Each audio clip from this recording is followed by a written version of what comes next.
dois embaixadores aqui presentes e gostaria de inicialmente endereçar aqui ao nosso Mosca, o embaixador Renato Mosca. Primeiro, lhe cumprimentar pela exposição. Eu acho que você pôde, em pouco tempo, cobrir as áreas que são, a meu ver, que devem merecer uma atenção central no âmbito das relações do Brasil com a Eslovênia. Queria só transmitir assim essa nossa convicção de que podemos incrementar e qualificar o nosso intercâmbio com a Eslovênia. Como bem o embaixador já pôde nos informar, o Brasil detém uma participação modesta nas importações eslovenas, ainda que tenha um superávit muito expressivo. Mas a pauta é extremamente concentrada, como aqui muito bem o embaixador sublinhou. Mas é bom lembrar, por exemplo, que a China tem para a Eslovênia um comércio, exportações que representam quase 8 ou 9 vezes o que o Brasil vende para a Eslovênia. Portanto, há um campo realmente, a meu ver, amplo para que o Brasil possa ampliar as suas exportações para a Eslovênia. Portanto, eu queria apenas indagar do senador Mosca como é que ele vê eu acho que seria muito interessante fazer um mapeamento no sentido de identificar logo algumas áreas que pudessem, vamos dizer, oferecer oportunidades a curto prazo e, nesse sentido, como ele vê essa articulação com o setor empresarial aqui no Brasil. Por outro lado, eu quero sublinhar aqui a importância dessa relação e da cooperação na área portuária.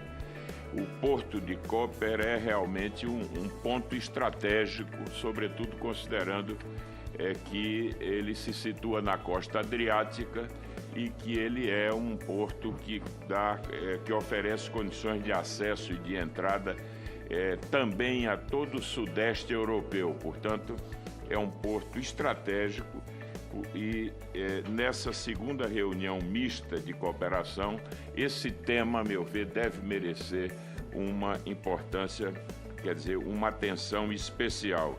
E quero mais uma vez enfatizar o grande interesse que, além do Porto de Santos, com o qual já há, me parece que, uma manifestação clara de interesse de cooperação, reforçar esse interesse de que os portos de Suape, em Pernambuco, e, evidentemente, portos lá no norte também podem, sim, serem contemplados nesse processo de cooperação. Portanto, eu quero também manifestar aqui o nosso entendimento de que há um vasto campo também na área de cooperação científica e tecnológica. Então, eu gostaria de saber, olhando também essa área de cooperação, na área de inovação, de startups, de transferência, sobretudo para empresas brasileiras, como é que o embaixador vê também a possibilidade de que iniciativas concretas poderiam ser já encetadas. E ao embaixador Paulo Vasconcelos, cumprimentando com muita satisfação, eu gostaria de dizer que o Israel é um dos poucos países com os quais o Brasil tem um acordo de livre comércio. Nós teremos até, salvo o engano, até 2017, desgravado praticamente um cronograma de desgravação tarifária que vai se completar plenamente e que envolve quase 17 mil itens de desgravação, se considerarmos os produtos no âmbito do acordo Mercosul e de Israel.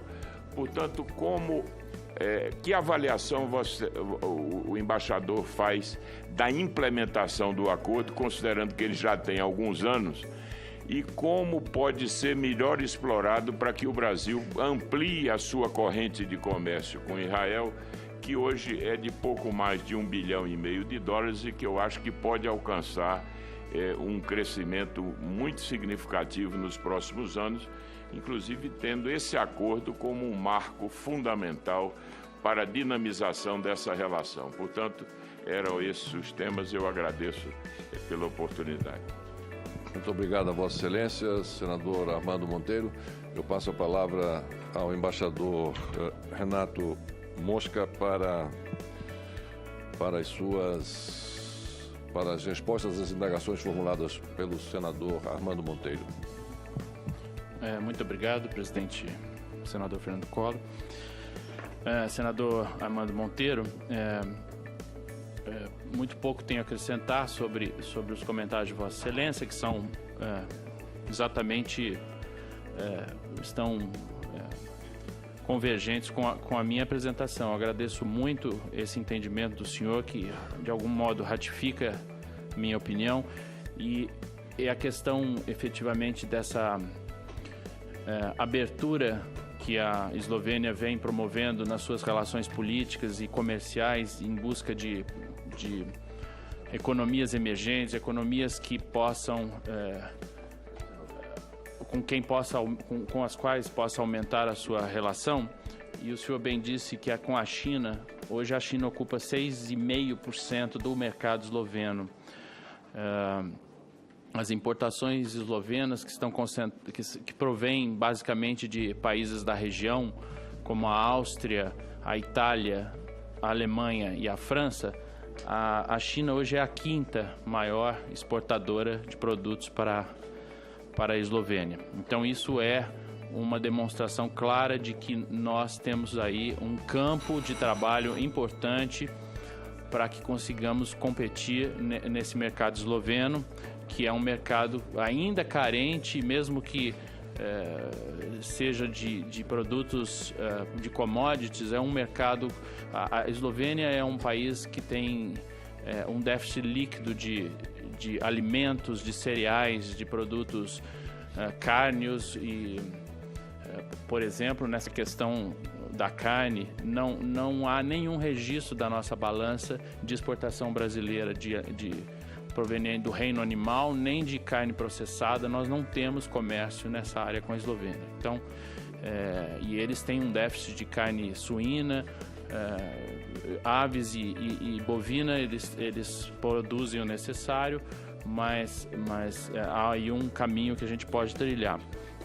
A articulação é fundamental no setor com os órgãos de promoção de exportações. Eu pedi uma audiência com o diretor da Apex e tenho conversado com alguns empresários. Estive na Fiesp recentemente para exatamente iniciar uma articulação, vamos dizer assim, em que a embaixada seja um pouco facilitadora. A embaixada, claro, tem as suas limitações, não pode fazer o serviço todo, mas é muito importante que a gente que está no terreno possa indicar quais são os setores que podem ser competitivos no mercado esloveno. Isso é fundamental, essa identificação. Na segunda reunião, como o senhor comentou, que nós vamos ter em junho, esse é um dos temas da pauta. E a nossa ideia é um pouco levar para a Eslovênia alguns dos setores novos da nossa relação comercial que já possam manter algum contato prévio e estabelecer algum tipo de dinâmica para a exportação brasileira ou importação, dependendo de qual for a situação. Então, é muito importante que eles percebam que nós temos mais do que commodities, embora nós sejamos os maiores produtores de alimentos do mundo. É muito importante que também a indústria tenha uma parcela reconhecida nesse comércio. E o porto de Koper, nesse aspecto, é muito importante. Como eu comentei, ele tem vantagens comparativas, ele é um porto de fácil acesso, sobretudo para o norte e nordeste do Brasil, escoamento de grãos produzidos no centro-oeste, exportação de frutas e alimentos produzidos aí em Pernambuco, na Bahia, no Rio São Francisco. Então nós temos uma quantidade de empresas também, automóveis que podemos conduzir por intermédio desse porto. Eles têm muito interesse, o cônsul honorário da Eslovênia em Recife é muito atuante, tem vocalizado constantemente o interesse do porto de Suape e do porto de Koper também, porque faz essa interligação. desse interesse de estabelecer um vínculo mais estreito. Santos já é um processo em andamento, um maior porto exportador brasileiro, né, com maior volume, e eu tenho muito interesse em buscar contato com essas autoridades do Porto de Copiapó para poder dar seguimento a essa iniciativa que eu acho muito importante. Da mesma forma, a cooperação científica e tecnológica. A Eslovênia é um país com altíssima qualidade tecnológica, eles produzem máquinas, equipamentos, eles estão inseridos na cadeia produtiva automobilística, automotiva europeia. Há uma grande exportação de autopeças e para o Brasil também. Eles têm empresas de autopeças instaladas no Brasil e produtos de precisão, farmacêuticos, fármacos. Então, eles têm muita qualificação tecnológica em nanotecnologia, em biotecnologia. Tudo isso é fundamental que nós aproveitemos esse potencial esloveno. A qualidade da educação, senador Cristóvão Buarque, eu comentava durante a minha apresentação que o ensino fundamental hoje é o 13º do mundo, de acordo com o PISA da OCDE, do Programa de Avaliação de Alunos de Ensino Fundamental em Leitura, Ciências e Matemática. Na frente da Eslovênia, na Europa, somente Finlândia e Estônia, então que é um feito notável que a Eslovênia tenha essa qualidade, que, enfim, sem nenhuma questionamento, é um país que concentrou esforço no desenvolvimento da sua educação, e isso se reflete também no ensino superior. A Universidade de Ljubljana é uma universidade muito, muito forte, tem mais de 5.000 alunos. Nós temos, inclusive, estudantes do programa Ciências Sem Fronteiras na Eslovênia, que já provê hoje cursos em língua inglesa. Então, não há dúvida que essa cooperação é fundamental no nível educacional, no nível de desenvolvimento de startups, de spin-offs que vão efetivamente, a partir de uma associação empresa-academia ou empresa-empresa, vão desenvolver inovação e vão transferir isso para a indústria. O Brasil só tem a ganhar com esse tipo de iniciativa, que é muito importante para o nosso desenvolvimento. Iniciativas concretas nesse sentido, nós estamos trabalhando para fixar uma data para a primeira reunião de cooperação científica e tecnológica.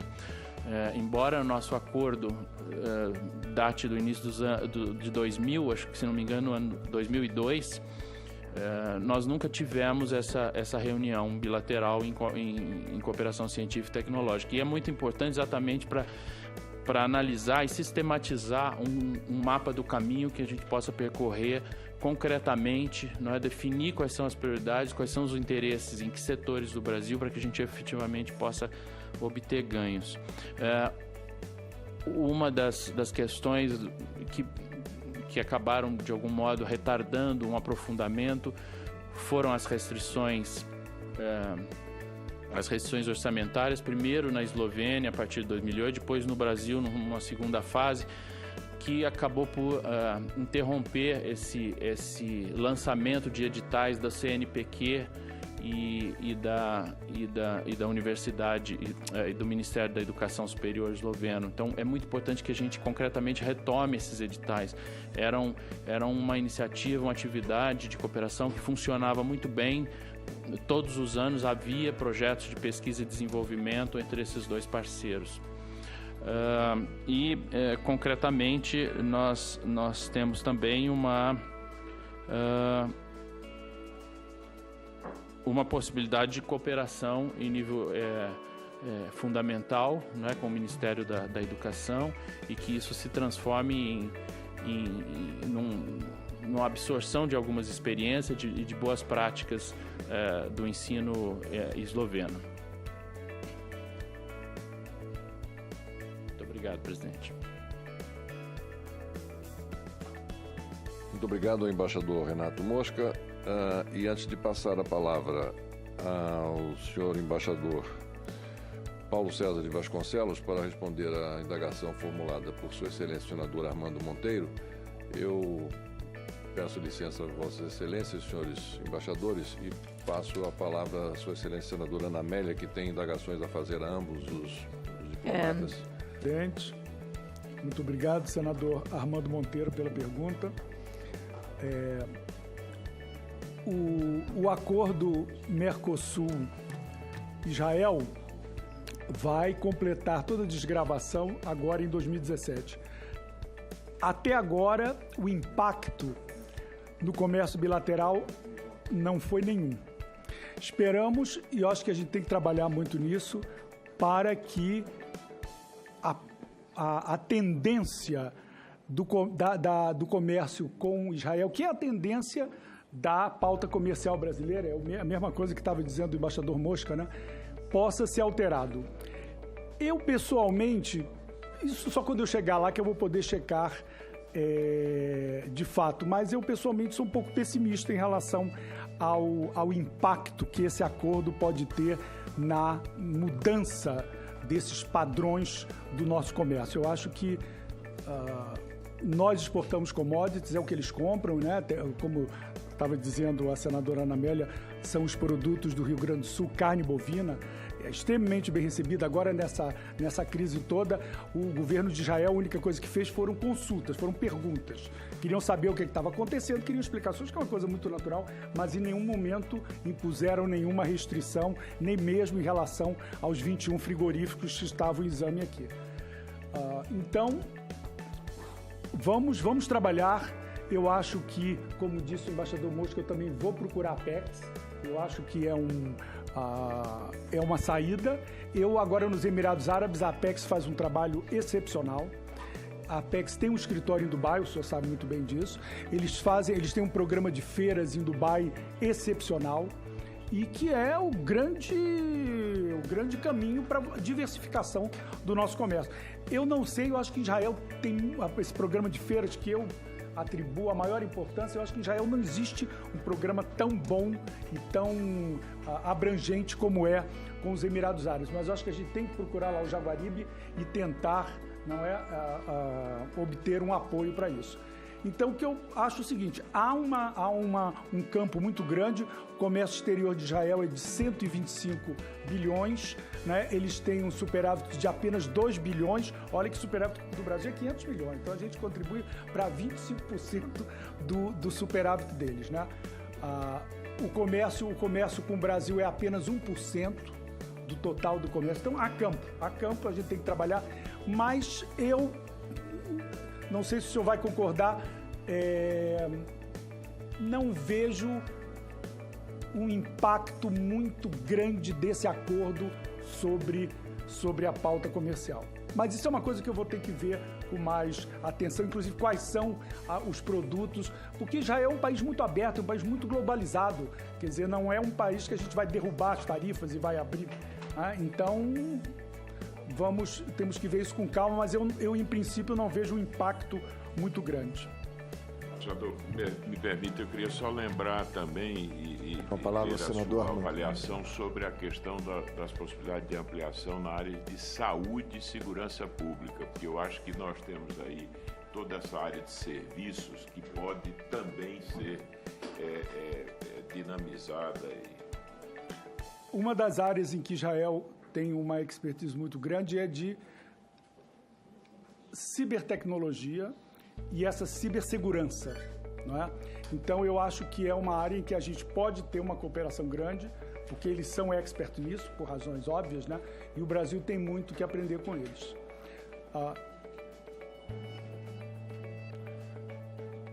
A senadora Ana Amélia, eu acho que eu já respondi. Muito obrigado. Muito obrigado, senhor embaixador. Com a palavra, Sua Excelência o senador Cristóvão Buarque e, em seguida, Sua Excelência o senador Antônio Anastasia. Com a palavra, Vossa Excelência, senador Cristóvão.